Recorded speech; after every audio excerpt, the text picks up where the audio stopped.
Olá, sejam bem-vindos a mais um Psicologia Espírita com Joana de Ângeles.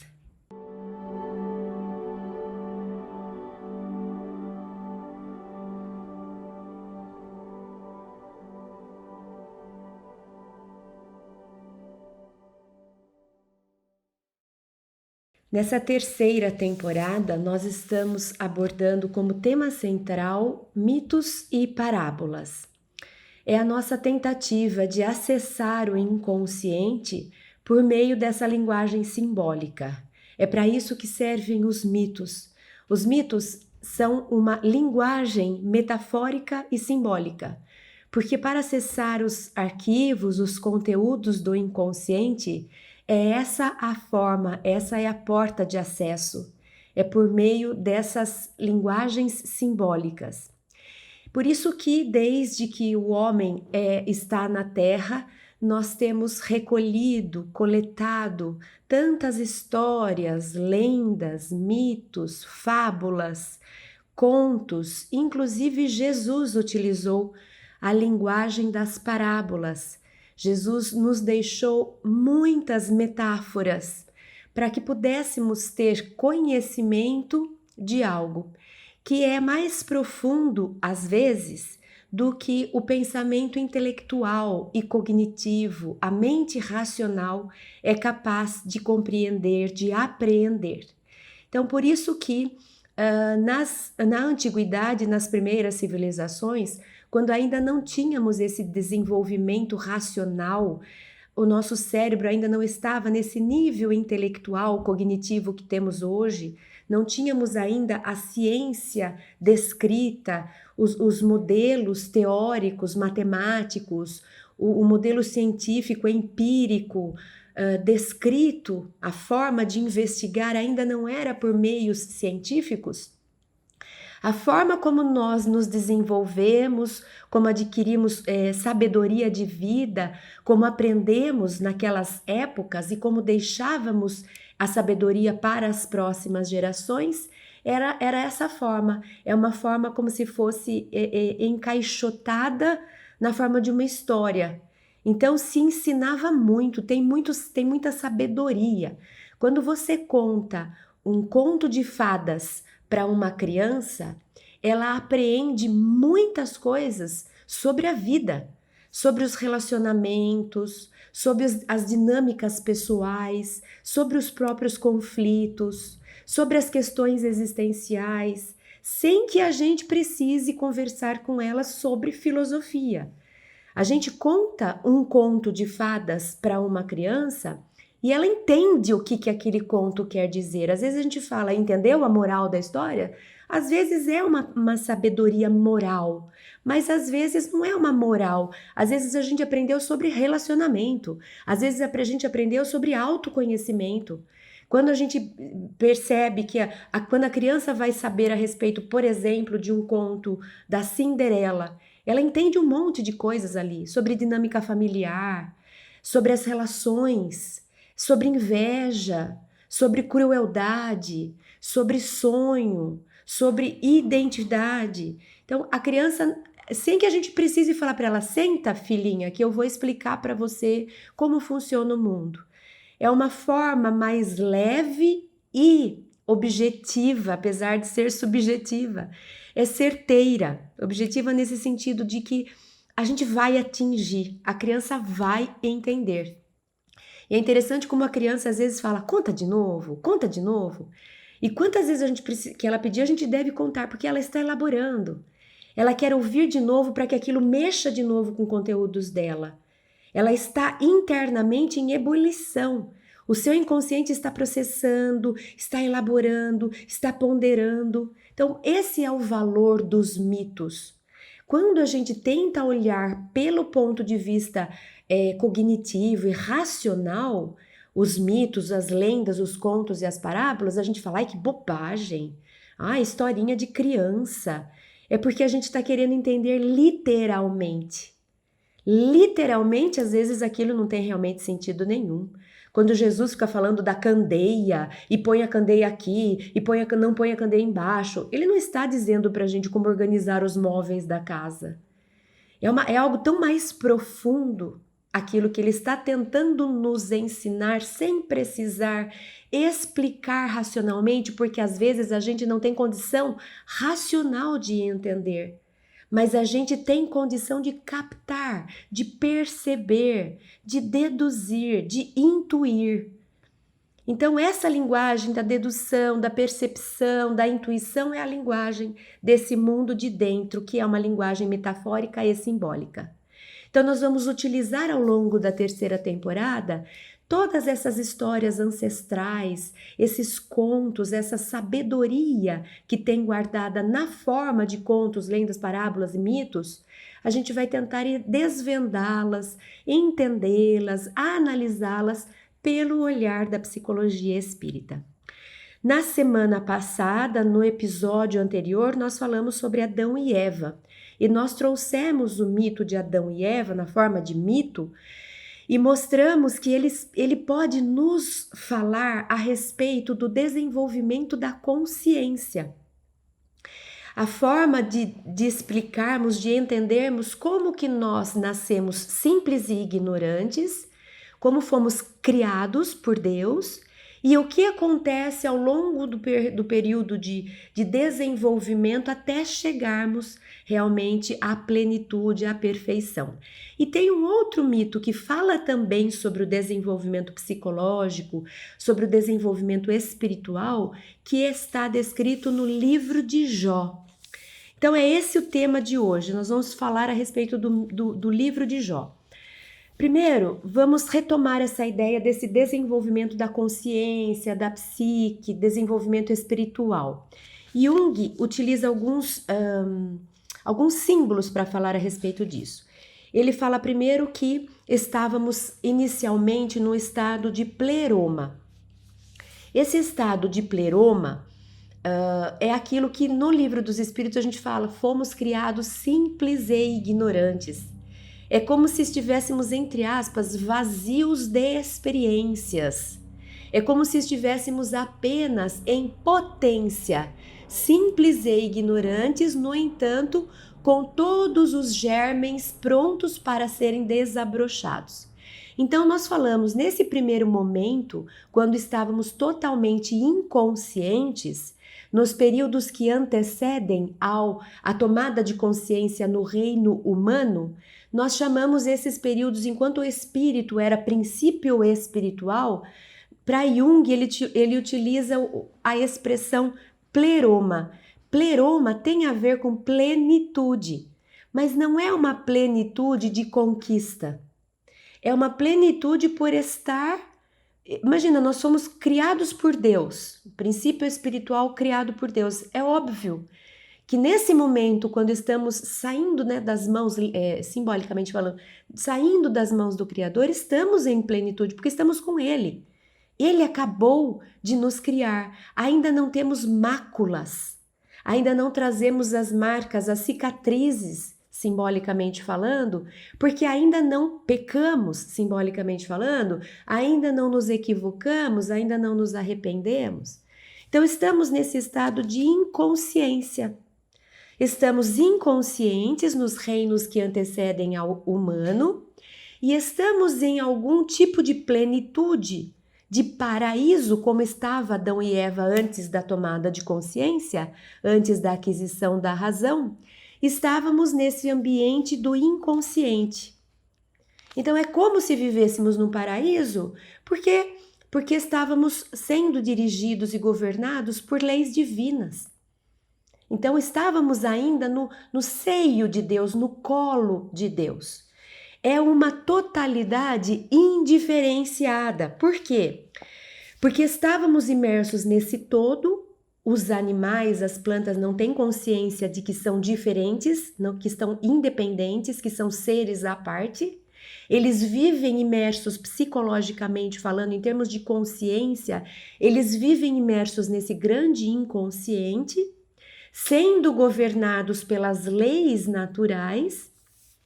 Então fazem parte de uma totalidade, só que estão inconscientes. É como se a gente fosse tudo. Sabe a história do um está no todo, o todo está no um? Só que é ali sem consciência. Então É como se fôssemos uma continuação de tudo. Depois nós saímos disso, então, fazendo um paralelo com Adão e Eva, é o paraíso. Enquanto eles estão no paraíso, tudo é lindo, eles não precisam trabalhar no sentido de que não assumem a responsabilidade por si, eles estão lá sendo dirigidos e governados pelo ambiente divino, totalidade, imersos na natureza, estão juntos com Deus, mas inconsciente. Aí a razão desperta, e a partir daí eu tenho livre-arbítrio, agora eu respondo por mim mesma. A partir daí nós entramos num ciclo, numa sequência de ciclos reencarnatórios. E Jung, Carl Gustav Jung, o criador da psicologia analítica, ele fala sobre o Uroboros. Então ele adota esse símbolo que é a serpente devorando a própria cauda, né? E ele fala que é como se fosse isso, né? A gente, onde que começa e onde que termina, né? A serpente devorando a própria cauda é como se ela mesma se alimentasse dela mesma, que ela se alimentasse dela mesma.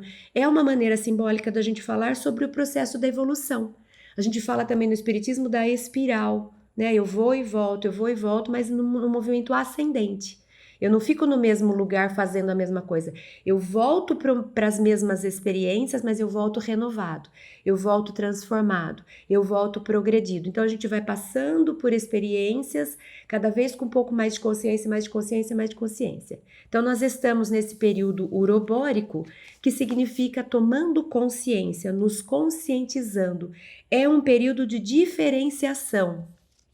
Eu estou me diferenciando do todo, eu estou adquirindo mais a minha personalidade no sentido de identidade espiritual, até a gente chegar na perfeição, que aí é Joana de Ângeles que fala dessa consciência cósmica. A gente já imagina Jesus. Por isso que no episódio anterior a gente falou, Adão e Eva vão se tornar Jesus nesse sentido evolutivo, simbólico. Eles saem do inconsciente, passam a tomar conta de si, evoluir até se tornarem perfeitos, como é Jesus. Aí a gente vai voltar para uma totalidade, porque veja que Jesus fala, eu e o Pai somos um.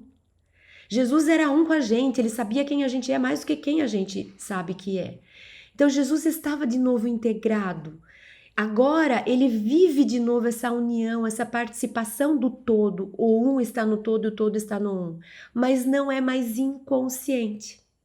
É tendo consciência de si, do outro, de Deus, da vida, da natureza, tendo essa consciência ampla, que Joana de Ângeles chama de consciência cósmica. Então, eu resgatei nessa pequena introdução para que a gente lembrasse, porque são mitos que são como se fossem irmãos, Adão e Eva e Jó. A gente vai ver que os dois estão nos tentando ensinar a respeito do nosso próprio desenvolvimento. De onde a gente sai, para onde a gente vai. E o caminho durante o percurso de evolução até chegarmos à perfeição. Então a gente sai da inconsciência, estou conectada com o todo, estou no paraíso inconsciente, começo a roda de reencarnações, vou tomando consciência, aprendendo, evoluindo, até chegar de novo estando conectada com o todo, integrada ao todo, eu e o Pai somos um, só que agora com consciência. Perfeitos. Então vamos para o mito de Jó. Então vamos lá no livro de Jó. E o livro é enorme, né? Vale depois ser lido inteiro, mas eu peguei alguns trechinhos que são os principais. Então, havia um homem na terra de Uz, cujo nome era Jó. E era este um homem íntegro, reto e temente a Deus, e desviava-se do mal. Né? Então vamos imaginar ele, né? Não é que ele enfrentava o mal, não é que ele superava o mal, ele desviava do mal. E o seu gado, então, o que era a vida dele, o contexto, né, o ambiente? Seu gado era de 7.000 ovelhas, 3.000 camelos, 500 juntas de bois e 500 jumentas. Então, para a gente ver que Jó, ele estava aí com a família, farto, tendo abundância, vivendo nessa plenitude, mas é uma plenitude do pleroma, é uma plenitude inconsciente. Ele estava inconsciente. É como se ele tivesse pego uma cartilha e ele tivesse, olha, o que eu posso fazer e o que eu não posso fazer. E ele estava fazendo ou não fazendo. Ah, não mexa ali, não morda da maçã. Tá bom, tá bom, tá bom. Né? Eu não sei por que não pode morder da maçã, não entendo, não estou consciente disso. Eu estou obedecendo inconscientemente. O que pode fazer que eu faço? Ah, Deus não gosta que não faça. Ah, então eu não faço. Por isso que ele desvia do mal, né? Ele desvia do mal porque ele sabe que Deus não aprovava o mal. Então era uma forma inconsciente de estar no paraíso. Tudo estava lindo, tudo era maravilhoso e ele era obediente a Deus, mas era obediente no sentido de executar, de fazer o que é certo, porque ele sabia o que era certo, o que era errado, mas era uma forma cognitiva, porque eu estou seguindo o que pode e o que não pode, não porque de fato eu sou, é porque eu estou fazendo. Tem uma palestra que eu faço sobre o filho pródigo, deve ter na internet, talvez se a gente procurar a gente acha, que também fala sobre isso, porque eu peguei de Amélia Rodrigues, talvez eu tenha no meu Facebook isso, e Amélia Rodrigues nos faz entender que quando o filho pródigo não, é o moço rico, desculpa gente, parábola do moço rico, quando o moço rico encontra com Jesus, e Jesus chama ele e fala, ele pergunta o que precisa para estar no reino de Deus. Ele está perguntando, eu quero essa consciência cósmica. E Jesus fala, seguir os mandamentos. Mandamentos é listinha, não matarás, não cometerás adultério, né?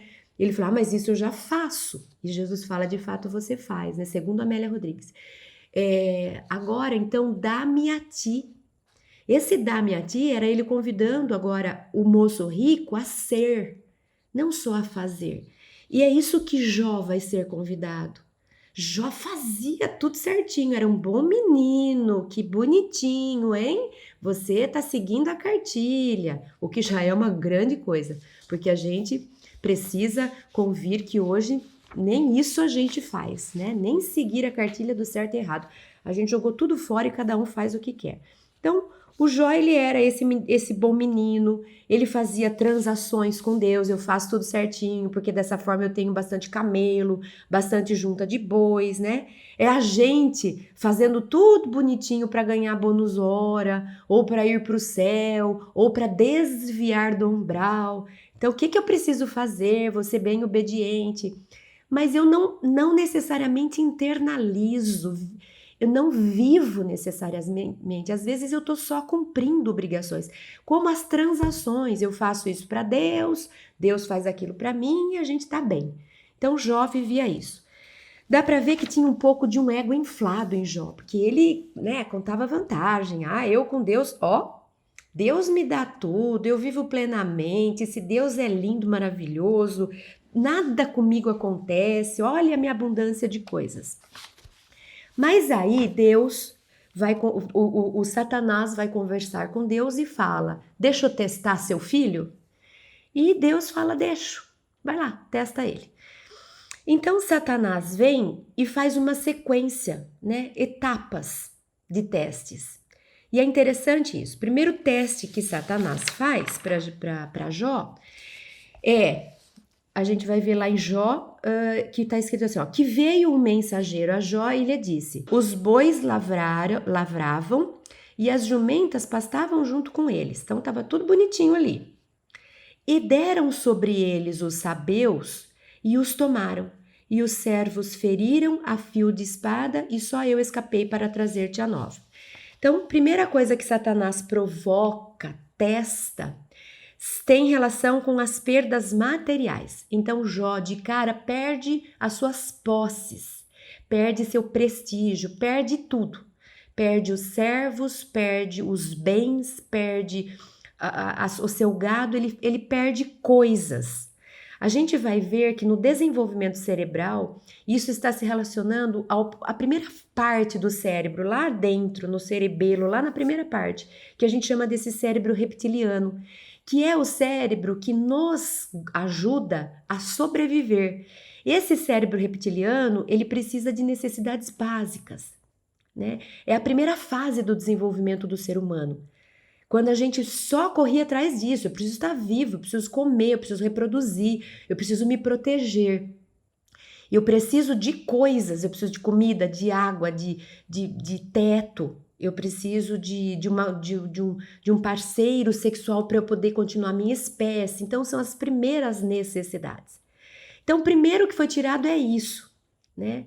E Jó, então, é um convite ao desapego, né? Então, se desapegue das suas coisas. Vamos ver como você fica se Deus te permitir ficar sem as coisas, né?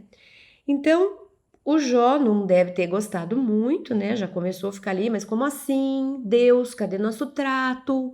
Por que que eu continuo sendo um bom menino e de repente agora as coisas não funcionam mais como eram? O que está acontecendo, né? Então, tem esse primeiro convite para que ele experimente o que é perder as coisas, se desapegue de coisas. E a gente sabe que por mais que isso seja doído, sofrido, até porque nossa sobrevivência depende disso, a gente mesmo diz, se eu tiver que perder alguma coisa na vida, que seja coisa, que não seja alguém, que não seja algo que seja importante para dentro, né? Prefiro perder algo da minha carteira, prefiro que o meu carro quebre, do que algo mais, uma doença na família. Então, a gente sabe que existe uma hierarquia suportável de perdas, né? A gente sabe que se tiver que alguma coisa dar errado, que dê com as coisas e não comigo, com a minha família, né? Então eu prefiro que as coisas a gente conquista de novo. A gente não fala isso? Parabéns pelo seu aniversário, que Deus te dê saúde, porque o resto a gente corre atrás. É básica essa frase. Então é um jeito da gente falar que realmente, se tiver que dar alguma coisa errada na vida, a gente prefere que sejam com coisas, por mais que a gente goste das coisas, né? Se tiver que realmente escolher, a gente prefere que seja realmente com coisas materiais. Então foi a primeiro chacoalhão, primeiro teste que Jó recebeu foi esse. E aí, agora que você é um bom menino e não recebeu mais os seus jumentos, os seus bois, os seus servos, suas coisas, como é que é? E Jó já começou a ficar... Aí Satanás vem e testa ele numa segunda instância. Testa ele agora numa camada um pouco mais difícil de lidar. E aí, no livro de Jó tem assim: estando ainda este falando, veio o outro e disse: estando teus filhos, tuas filhas, comendo e bebendo vinho em casa de seu irmão primogênito, eis que um grande vento sobreveio da além do deserto e deu nos 4 cantos da casa e caiu sobre os jovens e morreram todos. Nossa, agora já me desgovernou. Tenta imaginar. Uma coisa é eu perder tudo que eu tinha. Perder casa, perder carro, perder comida, perder coisas. Uma coisa é isso, que já vai ser um belo de um teste de como eu vou lidar. Agora, perder relações afetivas. Agora a gente já está falando de uma camada do cérebro que já não é mais aquele primeirinho lá, o reptiliano. É um cérebro límbico que tem a ver com emoções. É uma camada já mais humanizada, já me toca nos meus sentimentos, né? Então é um outro nível se a gente pensar na pirâmide de Maslow, na primeira perda é a pirâmide lá embaixo, necessidades básicas, né? Depois, necessidades sociais, eu preciso me sentir pertencente, eu sou gregária, eu amo, eu crio relações conturbadas até, tudo bem, de dependência. Então, a gente é um ser que depende, por mais que, eu adoro ficar sozinha, adoro ficar sozinho, vá viver sozinha mesmo, para ver se você... A gente quase que enlouquece, é possível de enlouquecer, de viver sozinha, né? Então, aqui, Satanás está testando Jó nas suas relações, nas suas necessidades de pertencimento, de afetividade, de vínculo, de troca. Aí Jó já estava começando a querer brigar com Deus, né? Começando a falar, olha, não estou entendendo, você está pegando pesado, Deus, como assim? Pelo amor de Deus, o que está acontecendo? Não estou entendendo mais nada. Então vamos pensar, Aquele Jó que vivia integrado com Deus, que estava numa abundância, que estava no reino, que tudo era lindo. Por que que agora ele não sabe o que fazer? Porque vamos pensar, Jesus sabia? Jesus teve tudo isso. Jesus foi testado. Jesus foi tentado de todas as formas. Nós fizemos de tudo com ele. A gente duvidou, a gente acusou, a gente perseguiu, a gente condenou, a gente tirou a vida de Jesus. Foi crucificado, torturado, desprezado, abandonado. Ficou todo mundo longe. Só aquelas mulheres e João que o seguiram mais de perto. Jesus passou por tudo isso. Mas Jesus não perdeu esse vínculo com Deus. Ele continuou, eu e o Pai somos um. Por quê? Porque ele já estava de volta à plenitude, mas agora com consciência. Jó não, Jó é como um Adão e Eva, que ele estava lá no paraíso, mas ele não entendia muito bem como é que ele chegou ali. Ele não sabia muito bem o que ele tinha feito para merecer ali, mas melhor não perguntar, vamos ficar só no bem bom aqui e aproveitar. Mas ele não tinha condição por si de estar ali, por isso que ele não tinha estrutura para lidar com o que estava acontecendo, porque ele não entendia o que estava acontecendo. Então ele começa realmente a se desgovernar. E aquele servo fiel e temente a Deus, cumpridor dos seus deveres, ele era isso.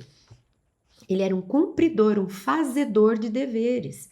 Mas ele não era, em termos de essência, angélico. Ele já não estava num grau de evolução, de integração com o amor. Ele estava sendo um bom menino executando as ordens de Deus, que já é uma grande coisa para o nosso grau de evolução. Ah, se pelo menos a gente fizesse isso enquanto humanidade. Nem isso a gente ainda faz. A gente ainda fica tentando driblar a lei de Deus, né? A gente fica tentando pegar o que não é nosso e por aí vai. Então, o segundo baque que Jó passa é esse, das relações, né? E ele perde esse pertencimento, ele é abatido nas suas necessidades sociais de vínculo afetivo, que isso é muita coisa. Isso desorganiza, desestrutura demais um ser humano. Aí ele é tentado na sua mais íntima necessidade. Então agora ele diz assim, então saiu Satanás da presença do Senhor e feriu a Jó de úlceras malignas, desde a planta do pé até o alto da cabeça. Então agora a perda chegou em Jó. Agora já sou eu no meu mais íntimo, na minha dignidade, no minha estrutura essencial. Agora sou eu. Não, tá vendo que vem de fora? Aquilo que tá lá longe, as coisas, aquilo que tá mais próximo, outras pessoas, agora sou eu.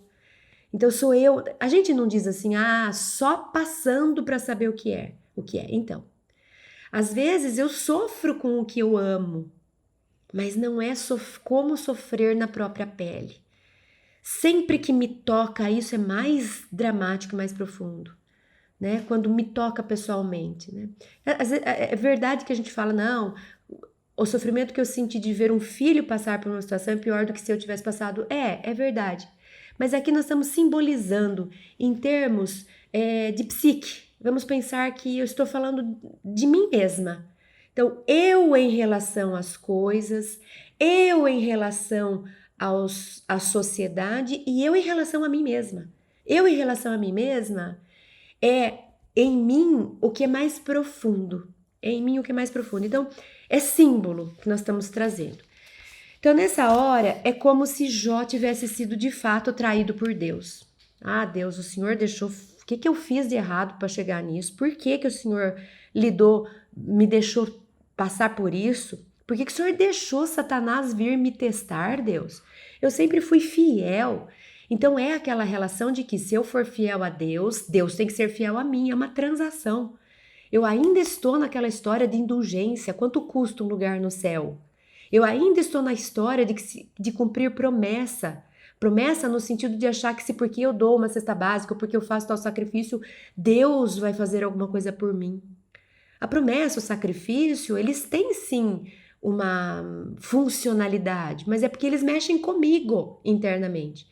Quando eu faço um sacrifício, se eu fizer direitinho, eu me transformo.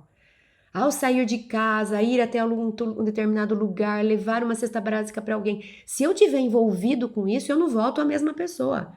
Mas não que Deus precise de uma cesta básica, não é a coisa. É como a coisa me transforma, é para isso que serve. Né? Então a coisa em si, se eu levei a cesta básica, Deus ficou feliz com a cesta básica. Deus não precisa de cesta básica, né? Cesta básica, antes de ser minha para eu dar para Deus, já era de Deus. Nessa hora, Jó vai fazer essa pergunta, né? O que eu fiz de errado, Deus? Por que se eu fui fiel ao Senhor, o Senhor me trai desse jeito, me entrega aí para Satanás, Satanás vem me atormentar, eu não sei o que eu fiz.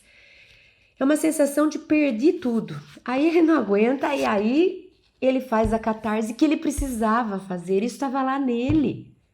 Só que o Jó da primeira página é um Jó que estava harmonizado com Deus. Nossa, esse Jó, ele já é um santo, ele é um anjo, olha que bonitinho. Ele faz tudo certinho, ele é um bom menino, ele não reclama, ele agradece a Deus. Aí Deus vai permitindo que ele experimente algumas coisas para ver se aquilo de fato era uma aliança de alma ou era uma conveniência, ou era uma transação, ou era um negócio. Eu faço isso, você me dá aquilo e ficamos bem.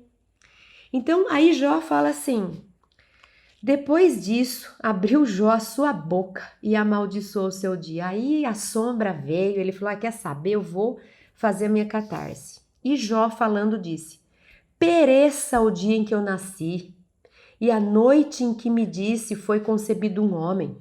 Por que eu não morri, eu, desde a madre, e saindo do ventre não expirei? Por que se dá luz ao miserável e vida aos amargurados de ânimo? Então ele falou: não, se for para brincar desse jeito eu não quero. Não, Deus, eu gostava daquela vida que eu tinha tudo, que eu estava no paraíso, Adão e Eva, tudo funcionava. Agora que eu tenho que sofrer, na vida tereis aflições, eu não quero não.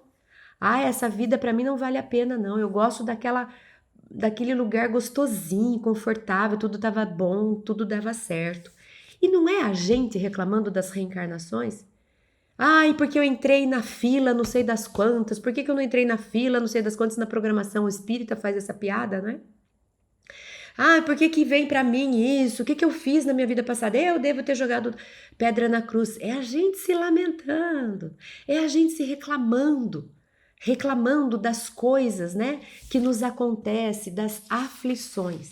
Então a gente semana passada era o Adão e Eva, que saiu do paraíso e vai ter que suar para desenvolver, para se ampliar.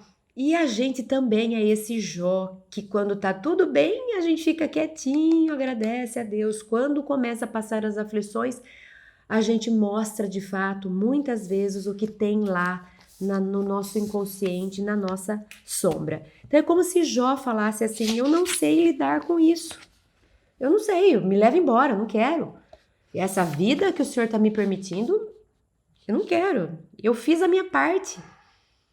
Né? O que o Senhor quer que eu prometa para o Senhor me devolver tudo?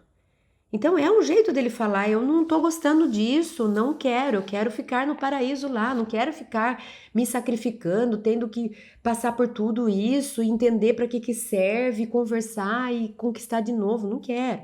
Então eu não entendo, eu não sei lidar com isso, eu não entendi por que o Senhor está fazendo isso se eu fiz a minha parte.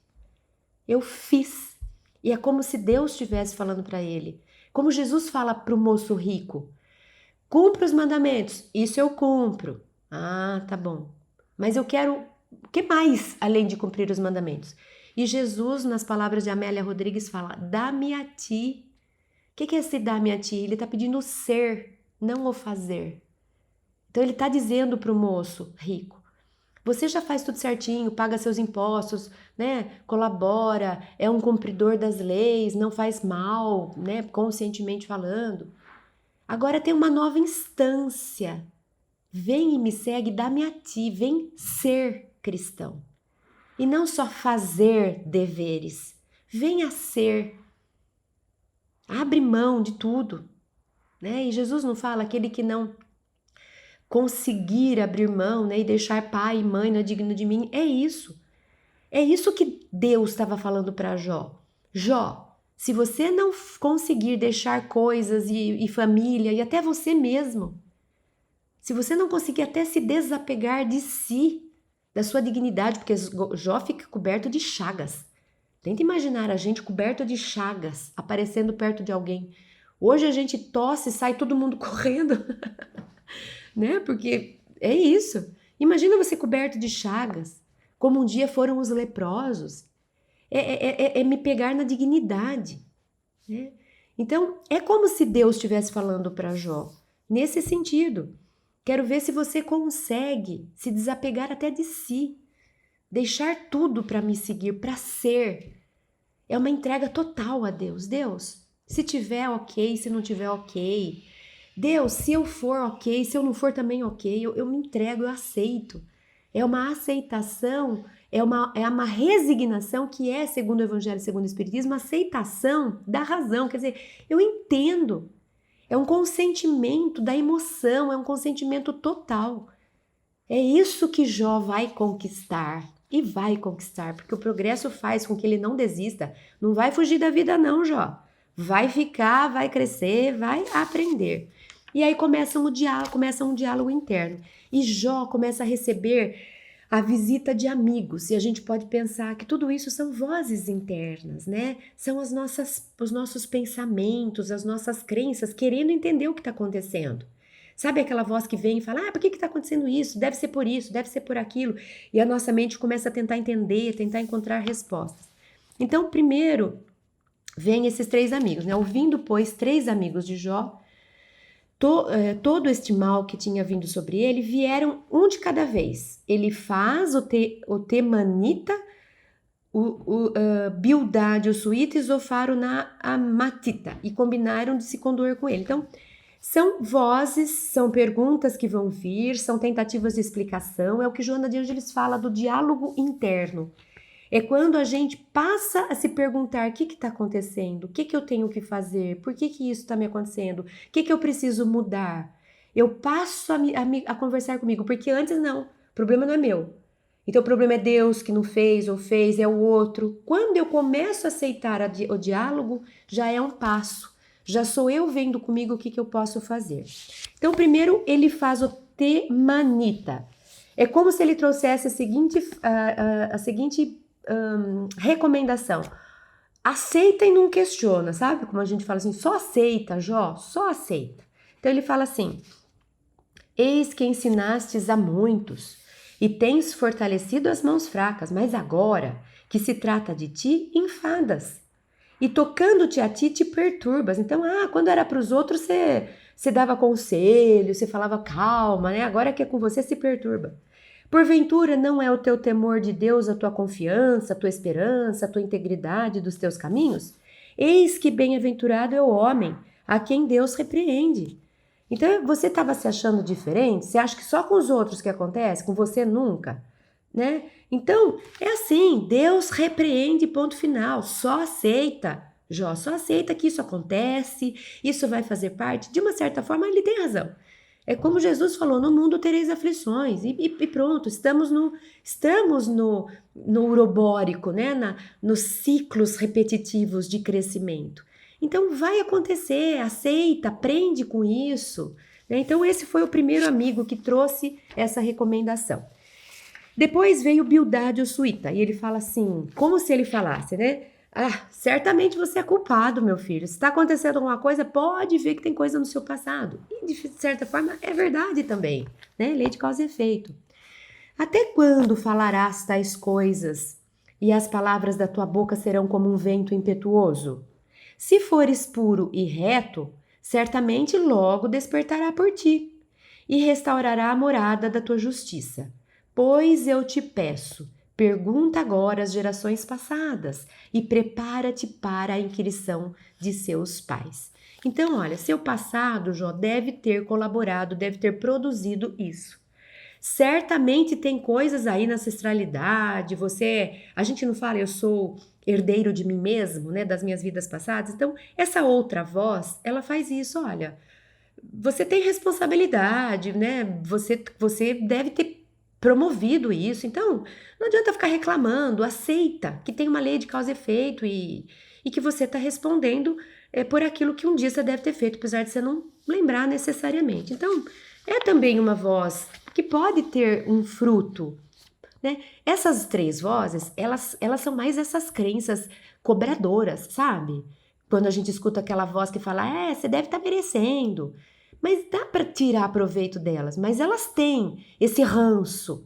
Elas têm esses três amigos primeiros, eles vêm com essas frases prontas, que são verdadeiras, mas são chatas, né? Alguém fala assim, você é culpado. Tá bom, eu posso aprender com isso, mas será que não tinha um jeito melhor de falar comigo, né? Isso daí acontece mesmo. Isso aí pensou o quê? No mundo tem isso mesmo. Tá bom, mas não tem um jeito melhor? No entanto, dá para tirar proveito, dá para aprender com isso. E o terceiro diz assim, o Zofar, como se ele falasse: você merece sofrer. Então é isso, todo mundo que está na terra vai sofrer.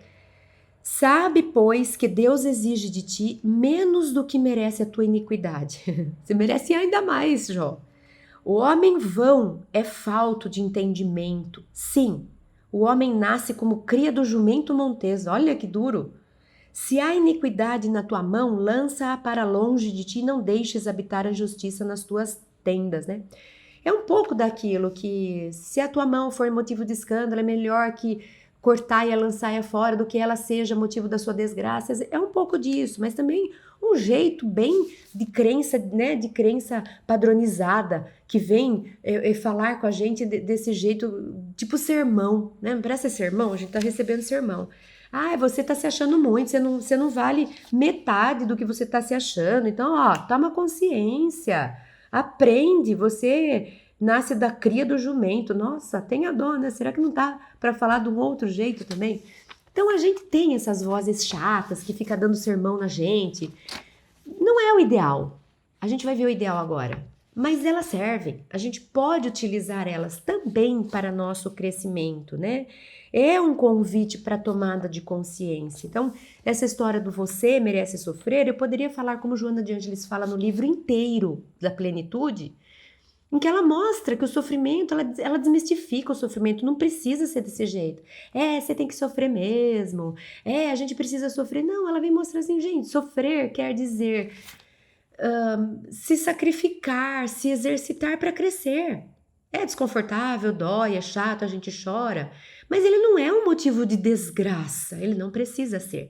Ele pode ser simplesmente uma forma de sacrifício de crescimento. Então, o livro dela, você sai com outra conotação, né? Quando você termina de ler o livro Plenitude de Joana de Ângeles. Aí chega esse quarto, que ele é o diferente, né? E é como se ele falasse assim: Jó, tome consciência. É como Jesus nos trazendo as boas novas. Deixa eu falar para vocês. Porque antes, nas Sagradas Escrituras, vocês levavam bronca, Deus era punitivo, era a lei do olho por olho, dente por dentro, daí por dente. Aí Jesus chega e fala: vou trazer as boas novas.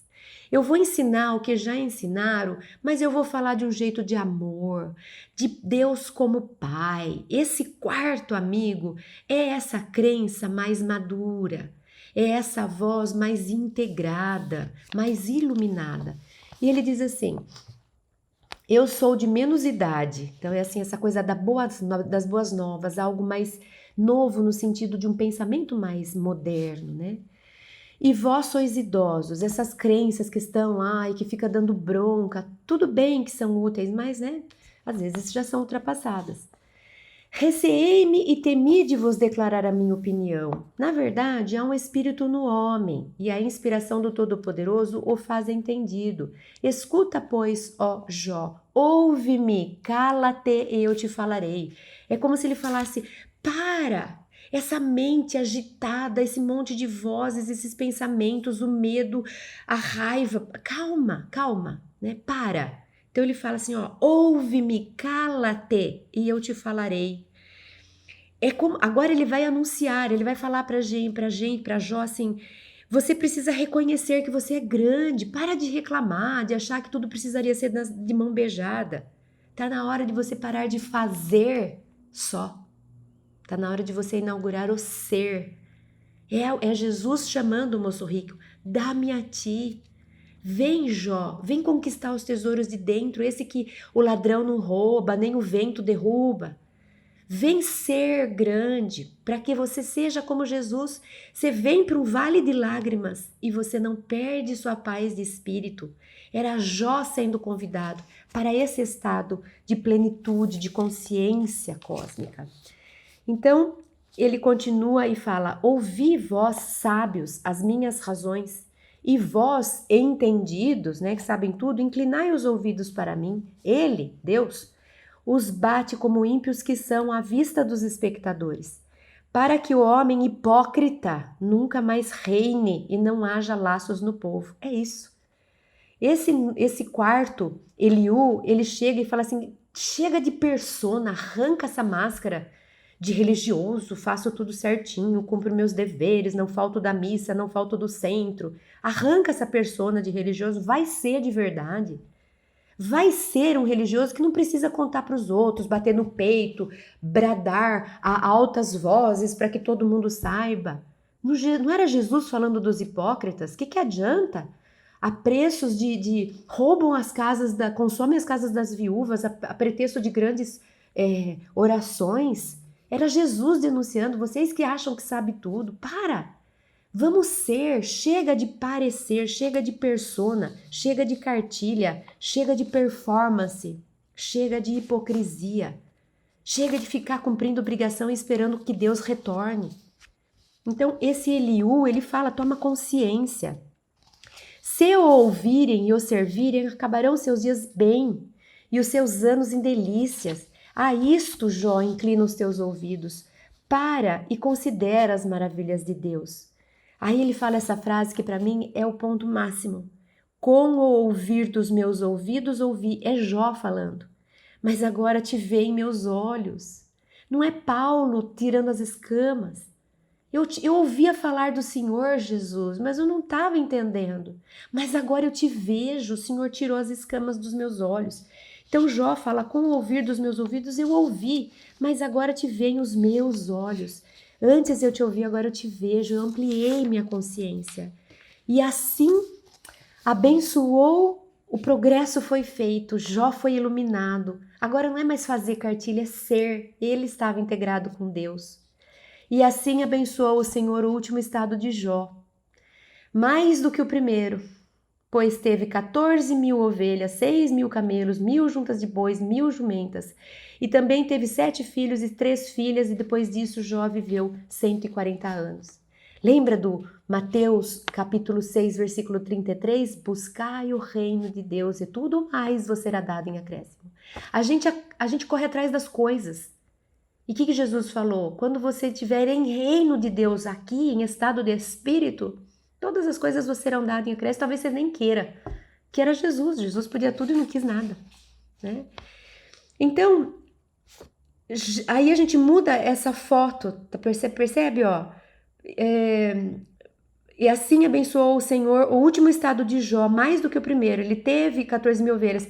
Então, olha, primeiro ele estava sentado com a sua família, e eu gostaria de chamar a atenção para essa foto. Primeiro ele sentado, tem os instrumentos musicais ali em cima na árvore, mas eles não desfrutavam, eles tinham tudo. Era Jó antes da transformação. E eles estavam ali, sentadinhos, obedientes, bons meninos, ajoelhados, né? Se eu fizer tudo certinho, o Senhor vai me dar. Então, tinha essa reverência, essa honra, mas era uma submissão medrosa, né? Temerosa. Temei a Deus. E depois eles se levantam, olha essa outra foto que linda.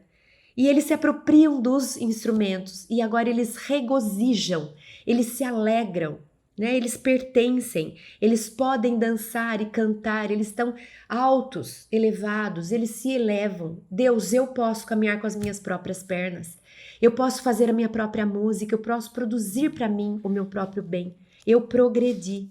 Então é isso, a gente se levanta, a dignidade é conquistada, eu sou, não preciso mais fazer para ter. Então a gente pode ver nesse quadrinho que eu sintetizei, a gente pode ver aí um resumo trazendo tudo para dentro. Então, Deus poderia ser internamente o self, o meu espírito me pedindo, vai Cris, evolua, Deixa dessa hipocrisia de performar a religiosa que faz tudo bonitinho, que vai no centro, que lê o livro dos espíritos.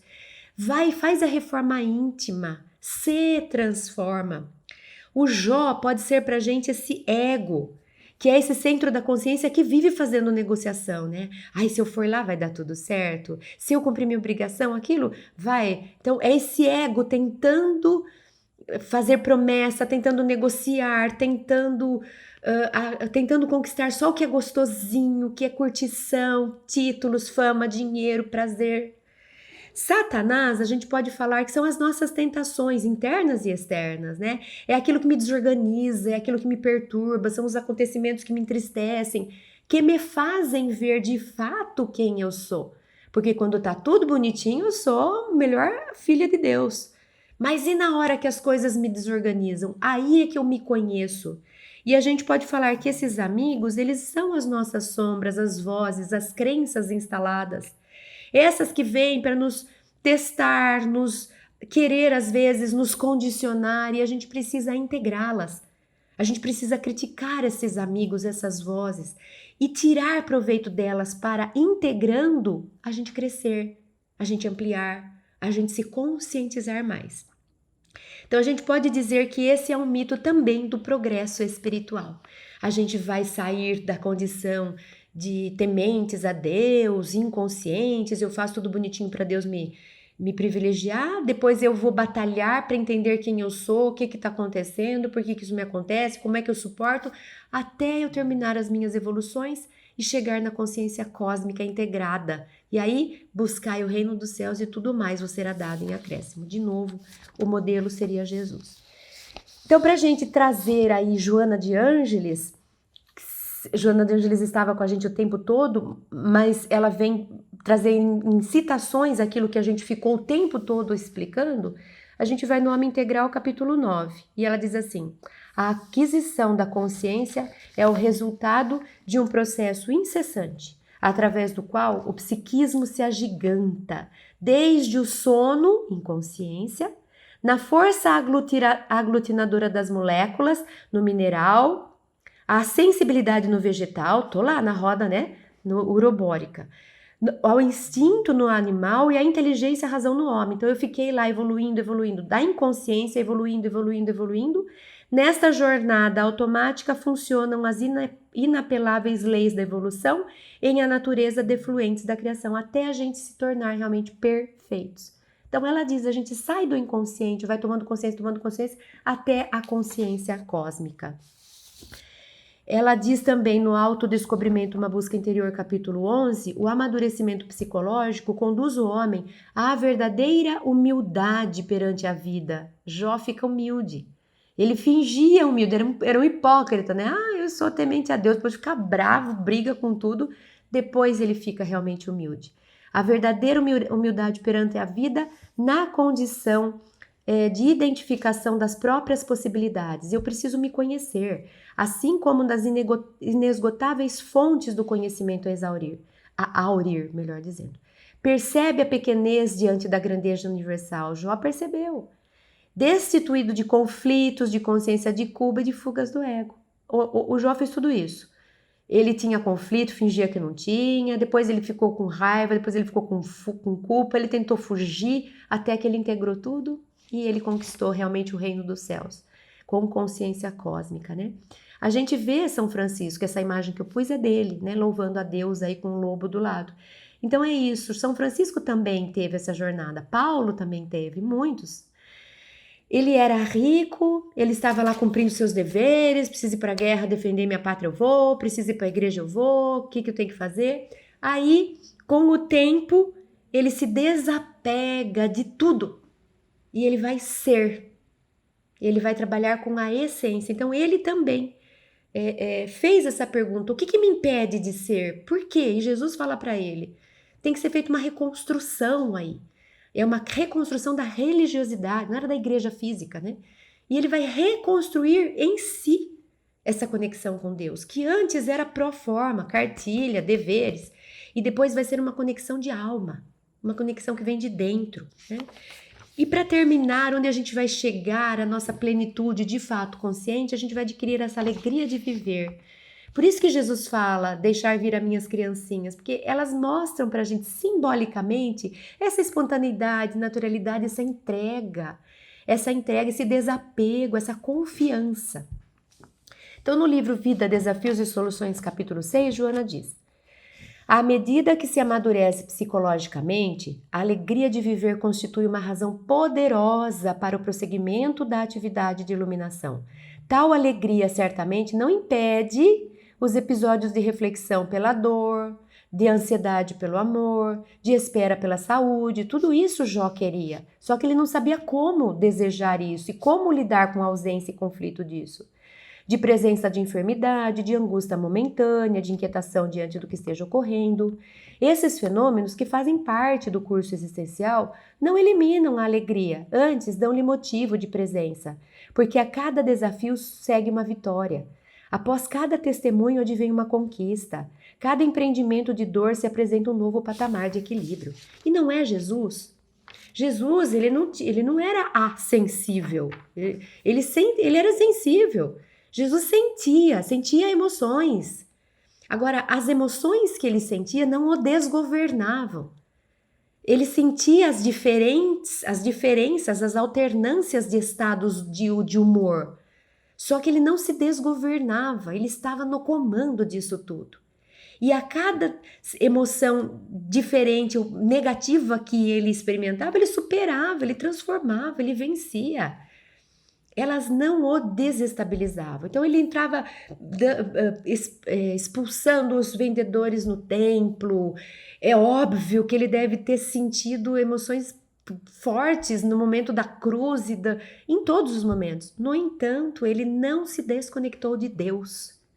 E ele continuou com essa plenitude, essa alegria de viver no sentido de agradecer a Deus, de entender que tudo isso faz parte. E que tudo isso é forma de superação, de crescimento. E ele veio fazer isso pra gente, não porque precisava. Nós precisamos do estado urobórico, né? Ele não, mas ele veio mostrar pra gente como se faz. Ele veio ser modelo para que a gente supere as nossas dificuldades. Para que a gente não se desanime e não ache que Deus nos abandonou, porque eu faço tudo direitinho. Então, quando eu faço tudo direitinho e passo por alguma situação, talvez seja esse convite. Além de fazer, vamos também ser. Fica então esse convite para a nossa reflexão e eu espero vocês no próximo episódio.